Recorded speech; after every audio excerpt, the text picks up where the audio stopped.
warahmatullahi wabarakatuh. Selamat pagi. Hello everyone. Hai. Hai. Selamat datang di podcast Sudden Talk, where you get inspired and educated by watching this video. Aku Putri Loreti as host here. Dan saya Taufik Rahman. Nah, di episode kali ini kita akan membahas tentang desain perancangan pembelajaran menggunakan kerangka Web2. Sebelum itu, saya akan memperkenalkan teman-teman yang akan membimbing jalannya interview dengan narasumber. Yang pertama, ini dengan Mas. Halo, saya Muhammad Iqbal Ghazali. Halo, saya Chandra Wijaya sebagai pembicara kedua. Halo, saya Lalu Muhammad Ilham Fatini sebagai pembicara ketiga. Oke, dan saya Muhammad Hasan Arfani sebagai pembicara keempat. Nah, ganteng-ganteng semua kan? Nah, sebelum itu, saya akan menceritakan sedikit narasumber kita ini. Yang akan kita wawancarai nanti, itu adalah seorang wanita yang sangat luar biasa. Beliau adalah seorang guru di SDN Geritik Raya yang sangat inspiratif, cantik. Kita saksikan. Perkenalkan dulu Ibu. Ya, nama saya Ibu Purnawati. Saya seorang guru di SDN Gerintuk. Saya mengajar di kelas 6.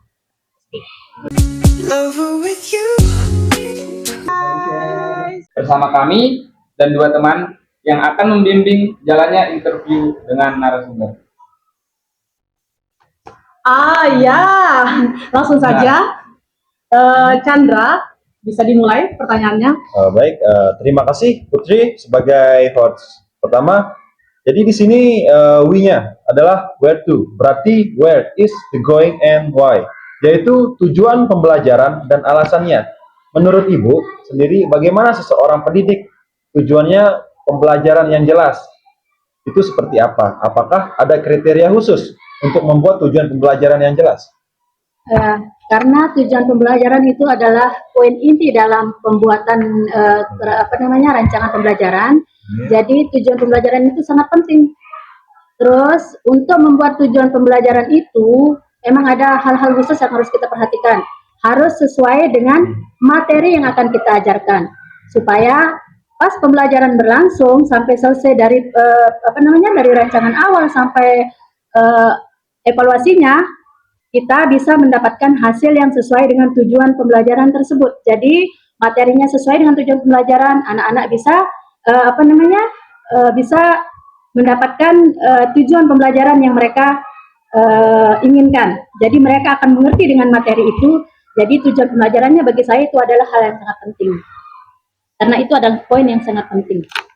Jadi tujuan pembelajaran harus benar-benar sesuai dengan materinya. Ya, bisa dilanjutkan? Boleh. Ya, yang selanjutnya H atau hook the student adalah bagian dari guru menarik perhatian siswa di awal pembelajaran. Sekiranya menurut pendapat Ibu, cara untuk menarik perhatian siswa atau siswi minat dalam mengikuti proses pembelajaran itu bagaimana? Oh ya, untuk menarik minat pembelajaran, biasanya kan awal-awal pembelajaran anak itu kurang fokus, terus mereka biasanya itu tidak lebih banyak bermain segala untuk memfokuskan anak-anak atau untuk membuat pembelajaran itu menjadi hal yang menarik. Yang pertama adalah membuat pertanyaan pemantik.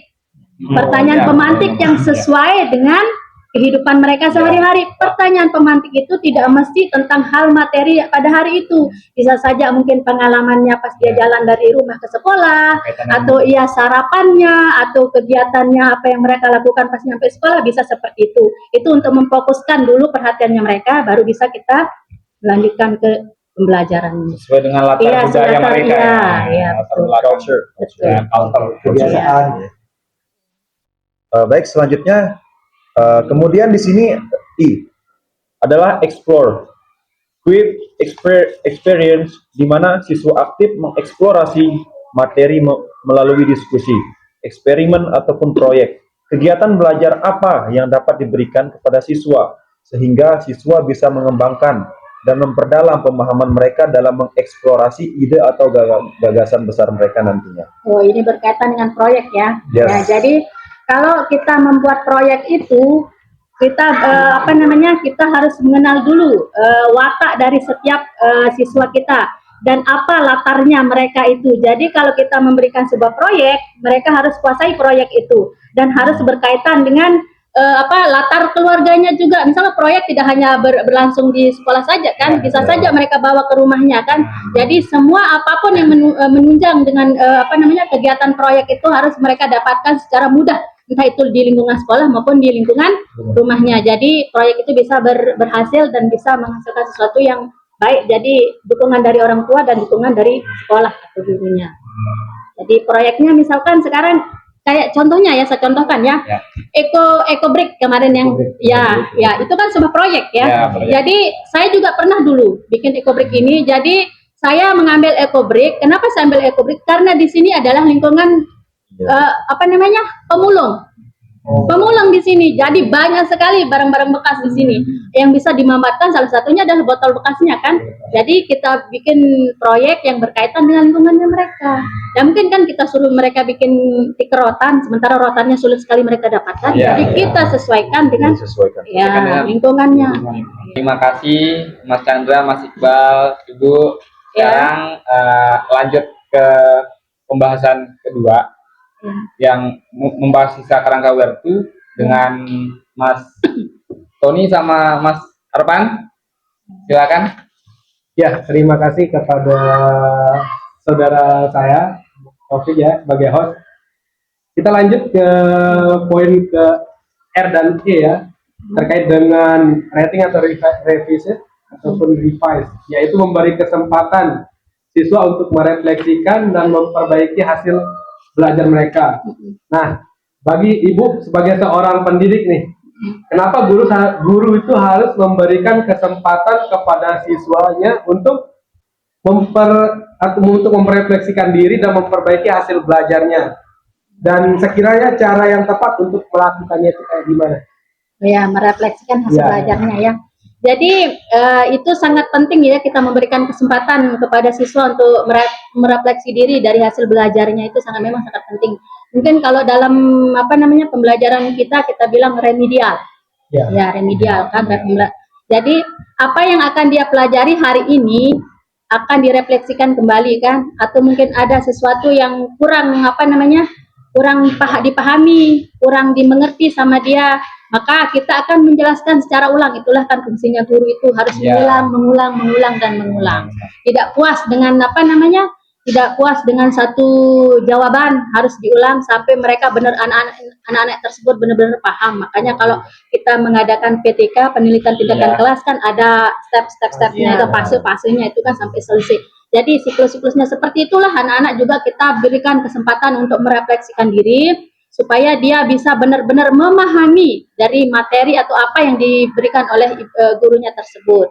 Jadi dia juga bisa nanti setelah merefleksi diri, oh begini-begini, dia akan bisa melaksanakannya atau menerapkan dalam kehidupannya sehari-hari. Jadi kita berikan kesempatan supaya nilainya lebih sempurna. Kita lanjut ke poin E-nya ya, yaitu evaluasi. Di mana siswa memamerkan hasil belajar mereka, misalnya melalui presentasi atau pameran karya.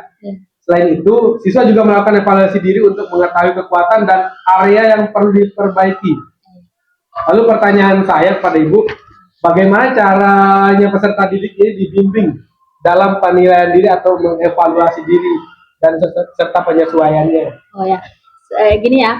Setiap anak-anak itu kan memiliki kemampuan yang berbeda-beda ya. Jadi tugas kita sebagai guru adalah mengenal di mana kelemahan dari setiap anak-anak tersebut. Setelah kita identifikasi kelemahannya, terus nanti di mana dia bisa kekurangannya, merefleksikan diri ya, kita bimbing. Mungkin kalau seperti yang kalau yang sudah biasa mungkin langsung seperti tadi kan ada karyanya bisa langsung dipajang kan, pas presentasinya mungkin ini yang kurang apa segala langsung bisa ditempel di kelas, atau bisa mengadakan Iya. yang jual-jual di apa namanya? Oh, bazar. Bazar, ya bazar. ya, Hasil ya, karyanya ya. bisa dijual di bazar, mungkin di bazar lingkungan sekolahnya bisa seperti itu.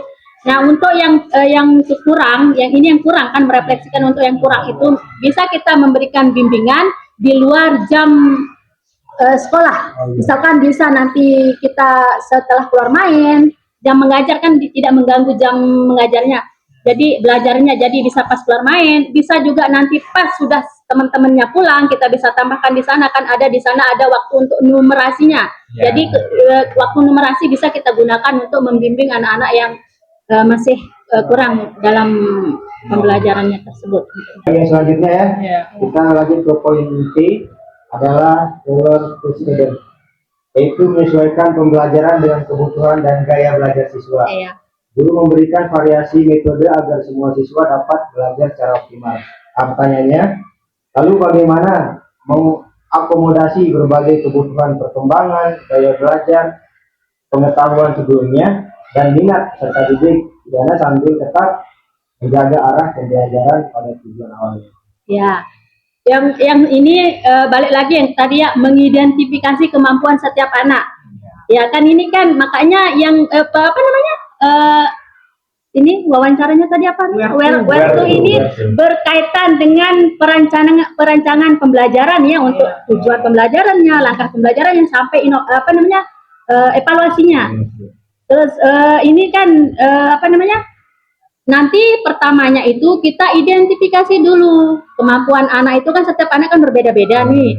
Jadi di dalam merencanakan pembelajaran itu kita akan membuat rancangan pembelajaran yang sesuai dengan kebutuhan anak-anak, tapi dalam konteks yang sama. Maksudnya saya itu rancangan pembelajaran desain by itu understanding, understanding by design itu kan UBD itu kan. Nah ini dah masuknya ke sini kan. Jadi di sana itu kita pertama kita akan identifikasi dulu kemampuan anak-anak. Terus walaupun materinya sama, tapi nanti pas pemberian evaluasi, evaluasinya, pas pemberian soalnya, kita akan bedakan tidak mungkin yang satu pintar, yang satu kurang pintar, soalnya sama, tidak seperti itu. Jadi kita akan memberikan mereka soal yang berbeda dengan materi yang sama. Jadi misalkan mungkin di yang pintar kita berikan misalnya soalnya kan jelaskan yang dimaksud dengan ini, tapi nanti yang kurang pintar cukup kita sebutkan satu saja. Jadi model evaluasinya atau model soalnya berbeda dari yang iya betul sesuai dengan level kemampuannya, ya betul sesuai dengan level kemampuannya. Jadi berbeda-beda ya. Baik Ibu, yang terakhir ini di poin O adalah organize, yaitu mengatur pengalaman belajar secara terstruktur dan sistematis agar proses pembelajaran berjalan lancar dan efektif. Dan pengalaman belajar apa yang paling baik bagi siswa sehingga dapat mengembangkan dan memperdalam pemahaman mereka. Nah, kalau anak-anak itu kan lebih lebih senang atau lebih cepat paham dengan konteks yang nyata, secara langsung kan nyata. Jadi contohnya saja misalkan materinya kita sekarang tentang tumbuhan atau tentang pohon, kita tidak bisa hanya memberikan mereka itu materi terus kita tempelkan gambar, tidak seperti itu. Jadi mereka itu lebih konsep pembelajaran mereka itu lebih cepat paham dengan sesuatu hal yang nyata. Jadi kalau modelnya seperti itu kita cabutkan saja satu pohon kecil, bisa kita perkenalkan dari akarnya, batangnya, daunnya seperti itu. Jadi konsepnya untuk yang untuk anak lebih cepat paham ya hal yang nyata. Jadi ya sesuatu hal yang nyata atau sesuatu hal yang bisa dia lihat secara langsung, secara pegang secara langsung itu lebih cepat bagi mereka, ya lebih efektif. Sekarang kan sedikit-dikit video ya. Sedikit-dikit dipiralkan. Ya, teman-teman begitulah. ada lagi pertanyaan untuk Ibu? Mungkin kalau dari saya sih hanya itu, mungkin dari teman-teman gimana? Ya. Penjelasannya mudah dimengerti kan? Sangat mudah dimengerti. sangat mudah dimengerti. Di sini saya menyampaikan beberapa poin yang saya tangkap ya. Tadi terkait pentingnya pembuatan tujuan pembelajaran yang sangat jelas untuk keberlangsungan proses pembelajarannya. Lalu kedua itu untuk menarik minat siswa kita bisa dengan membuat pertanyaan pemantik yang relevan dengan karakter budaya siswa itu sendiri. Oh, di sini ada yang bagian mengeksplorasi pemahaman ide besar atau gagasan besar siswa bisa dengan memberikan proyek kembali lagi sesuai dengan budaya mereka gitu, yang ada di sini, sosial ekonomi budaya mereka di sini. Terus ada yang mau ditambahkan terhadap poin-poinnya? Mungkin cukup saja. Oh iya, terkait asesmen ya yang disesuaikan dengan tingkat level pengetahuan dan keterampilan siswa. Ya itu, host. Oke. Terima kasih Ibu atas waktu dan pengetahuan yang di-share ke dalam podcast ini. Terima kasih banyak Ibu dan teman-teman sudah bersedia meluangkan waktunya dalam podcast ini. Semoga podcast ini bermanfaat ya untuk para pendengar. Halo.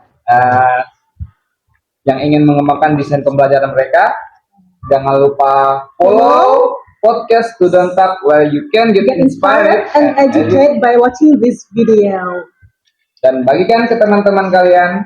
Sampai jumpa di episode berikutnya. Bye. Assalamualaikum.